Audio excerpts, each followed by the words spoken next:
In today's video, we're going to talk about the cognitive biases that impact our trading decisions. And by bringing awareness to these biases, we're going to be able to make better trading decisions going forward. What's up, traders? Welcome back. My name is Austin Silver. For those of you who are new, I appreciate you being here very much. We're going to jump right into it today. I've got 8 biases that I want to highlight. Now, you might have heard, the cliche 15 biases that we all live by or 20 biases. They make cute titles. That's not what I'm here to do. These are the 8 biases that are going to directly impact your trading decisions. Now, let's go into the first one. The first bias that we're going to talk about, one of the most common human biases that we all succumb to, is gambler's fallacy. Basically what that means, whether you're playing baseball, whether you're at a casino, or whether you're trading, is that you go into a decision with the idea of, hey, I lost X amount of times, I'm due for a hit. Hey, this happened so many times, it's due to go the other way. It's a gamble. There's no statistical likelihood of that. And actually, it's against you in a lot of situations. So it's important to realize that just because the baseball player missed the ball the last 9 times up to bat, that doesn't mean he's due for a hit the 10th time. Just because you lost the last 9 trades every time you tried to buy it doesn't mean you should add into your size and hit the 10th trade with more size because it has to be a winner. It doesn't. There's still a statistical likelihood that's the same across all those outcomes. And just because it acted the same way in the previous situations doesn't dictate what's going to come into the future. You've probably heard someone say past performance doesn't dictate future performance or future returns, right? That's gambler's fallacy, them saying, hey, there's no gambler's fallacy here. Tie this into the second bias that's important to talk about, which is recency bias. And what this means is if an outcome has happened the same way recently, you're going to then think that it's going to continue to happen that way. So, for example, when the stock market goes down, everyone will say, hey, every time it's gone down like this, it's always come back. It's always come back. It's recently, every time this has happened, it's always come back, right? In reality, however, just because it's happened recently that way does not, again, dictate that future outcome. So you can see how gambler's fallacy and recency bias do kind of overlap each other. But where you want to also keep in mind is overconfidence bias. And what that can mean is that if you start winning trades consistently, right? Win.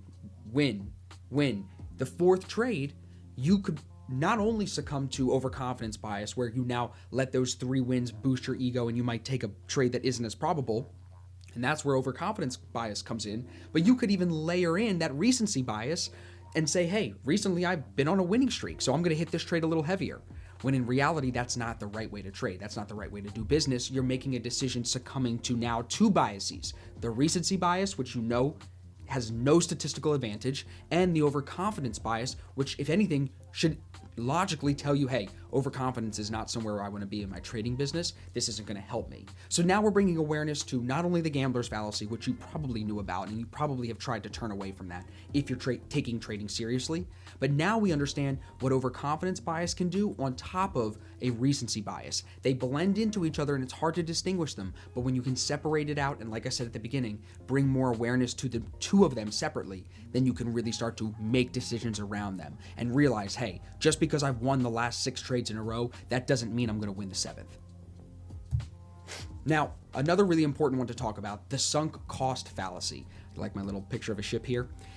I saw a good article when I was doing some research here. A woman was writing it. She was talking about how she would have bought high heel shoes that were really expensive, and even if they were really uncomfortable, she would still wear them because they were so expensive and she spent the money on it. You've probably said that to somebody before, right? With something you've bought. I'm going to eat this because I spent the money on it. That's the sunk cost fallacy. So you don't want to bring that into your trading. You don't want to look at your trades like, well, I'm already down this much. Let me add in and see if I can make it back. I'm already down this much. I can't close it here. Hopefully it turns around. That sunken cost is not a good perspective to be making decisions from. So it's actually better to cut the cord, cut the anchor, cut the ship. Don't be the captain and go down with the ship. Cut the cord and move on. That's the best way you can apply it into your trading going forward. Another really important example when we talk about the sunk cost fallacy, it's like dinner. When you've put in all the time and you've gathered the ingredients, cooked it up, and it's been hours now to get this hot meal together, you devour the whole plate even when you didn't need all that food. Why? Because it took so much time, it's so good, but again, it cost you some money, it took you some of your time, and you devoured the whole plate because you didn't want any of it to go to waste. That's the sunken cost fallacy. So in our trading, you have to remember that these losers, all that overstuffing can lead to you getting fat, can lead to bad trades, can blow your account. See how the analogy works there? So keep in mind that losers compound just as much as winners, and it takes more to gain back the losers than it does to sit on your hands and just wait for better trades. So keep that in mind. Another, I think, defensive perspective bias would be the loss aversion bias, which basically means you're not going to act, you're going to be fearful, you're going to look for every little reason to not take a trade, all because you're scared to lose money. Listen, you're here to play, and you should have money in your trading account that you can lose. It should not be rent money, it should not be food money, but in that same light, you can't be willy-nilly with it. You can't just throw it around because it's that free money.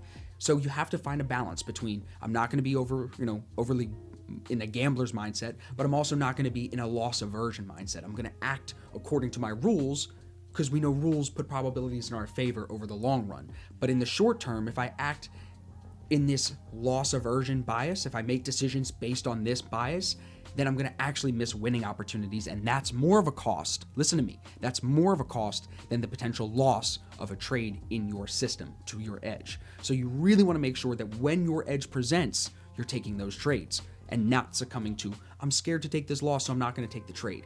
Even if you go at it smaller at first to build your confidence, that's fine. But don't hesitate to take good trades just because you're scared of a loss. I'm going to give you one more thought about the loss aversion bias, just to think about. I find that most people would rather not lose than win. Think about that. I find that most people would rather look at things in a perspective of what can I not lose rather than what can I go gain, and maybe what can we gain together. Most people are penny pinching. Most people are in a scarcity position, a scarcity mindset, a lack of mindset, and that's what causes them to make loss adverse decisions that are succumbing to the loss aversion bias. This is a really great bias to talk about, one that I don't think is talked about enough.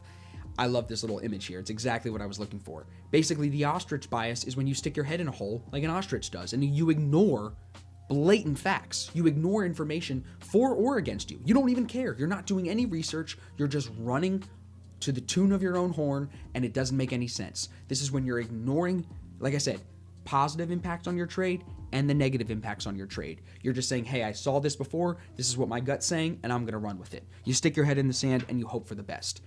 That's not the right way to trade. So if you're catching yourself succumbing to this ostrich bias where you're just ignoring, let's say, for example, news. You're like, look, I know there might be some news today, but I'm not going to check Forex Factory. I don't need to. I'll just take this trade. Right there, that simple little thing. Even today, one of our guys was talking to Riley. He's like, it's so simple. I just didn't read my plan today. You're succumbing to the ostrich bias. You're ignoring facts that could help you. Read the plan every morning. It's going to help you. Or stick your head in the sand and say no.